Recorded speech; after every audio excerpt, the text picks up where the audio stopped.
Hey, in today's video, we're going to be wet stripping the floor chemically. So, here we go.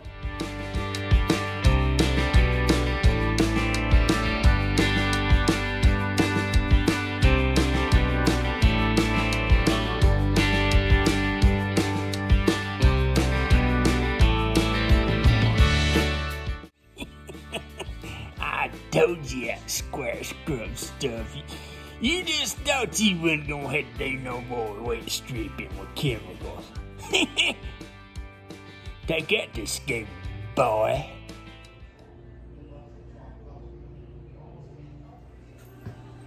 Let's go share the news with Paul about his floor.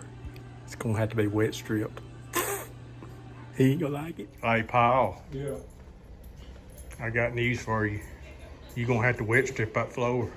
Well, Because it looks terrible. Square script didn't work. You ever wet stripped before? nope. Today's your day of education. Yep. It's time to go to college. Well, I'm here. Let's go. Get her done. Get it done. Okay, per bucket of water, we're gonna do like 4 gallons of water. And I usually do anywhere from a half a gallon to a gallon of stripper. It just depends on how bad it is. I want y'all to look at Raymond's sink over there. Good. Okay, right here I'm starting to put stripper down. And I'm gonna go close to my edges right here at this bookcase. And those doors right there, because going a little bit light right here because I don't want water to run under those doors or under those bookcases. Then after I get away from that, I'll start saturating the floor a little bit heavier with the stripper. And now I'm really gonna slosh the floor really heavy. Just putting a lot of stripper down. And I'm gonna spread this around with a mop. Just wanna make sure all the floor is covered. That way it can soak and let that stripper do the work for you. Just make sure you stay behind that stripper because it is like stepping on the ice or worse. Just stay behind it. Look at Paul's thumb. Look at it. You know what happened? He got spurred by a chicken. All right, so good idea to do just half a room because if you do the whole room, it's gonna start drying on you. You notice I've done the edges lightly because I don't want this water to run under all the furniture and then doors in that office right there. So we're gonna let this sit about 20 minutes.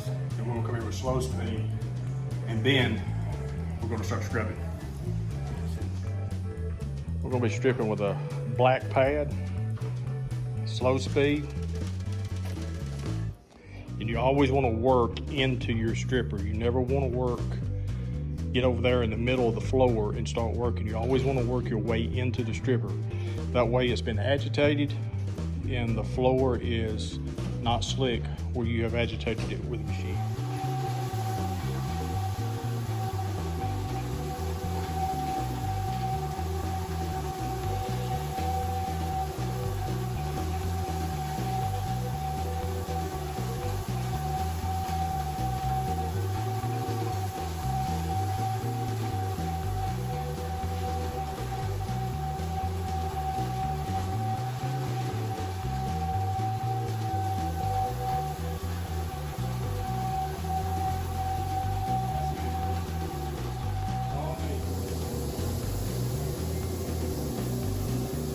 Paul's first time. Get her done, get her done. Okay, now that we have this half of the room scrubbed, we're gonna take the squeegee back, suck this solution up.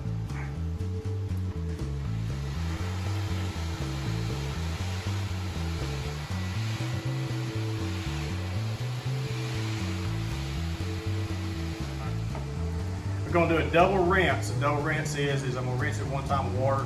Second time I'm gonna rinse it with vinegar. The reason is we gotta bring that pH level down because when you put strip on the floor, you bring that pH level very high. That's what cuts that wax off the floor.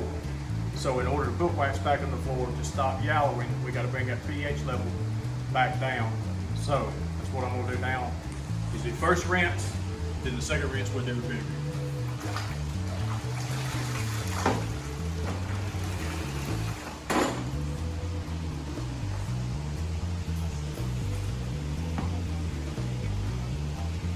If you have an auto scrubber, you can use auto scrubber. We don't have one right now. Not in this building, we don't want to rub one down here.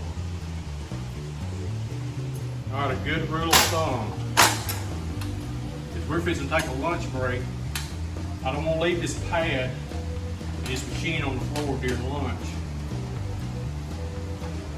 Then, that's the reaction left.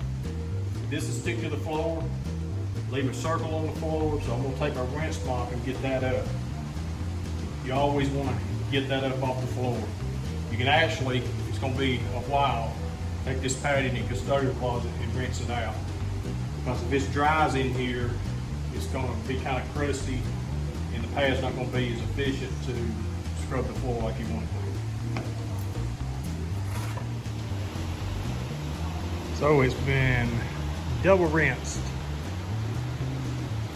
And she is going to be ready for wax in the morning. And she gets completely dry.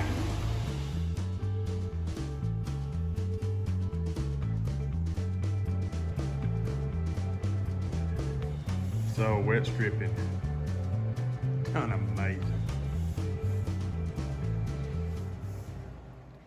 I hope that made some sense to you. There's some things that when I've watched the video, I did kind of leave some things out, maybe some detailed things. How much vinegar do I use? I usually just do my regular mop bucket full of water, and I just kind of like with a gallon of vinegar. For the neutralizing, I'm kind of like 1, 2, 3, 4, you know, something like that, just a kind of a guzzle. I don't really measure that. On the stripper, if you noticed, I've done a 6-to-1 ratio is really good to put. So if you do, 6 gallons of water, so to speak, you would do like a gallon of stripper. That's a real good ratio. If you're gonna do like a 5 gallon, cut that down a little bit, but that's kind of what I do on that. I hope this made some sense to you on the steps that I took. I try to keep my videos, brief, but there again, where you can kind of learn something too. So if you have any questions that, you may have never stripped a floor before, Paul had never stripped a floor before. He had top scrubbed, with a neutral cleaner, before and applied wax. He had square scrub before, but he had never wet stripped with chemical before. And it's really not that hard, but there's some processes that you go through. It's a little different.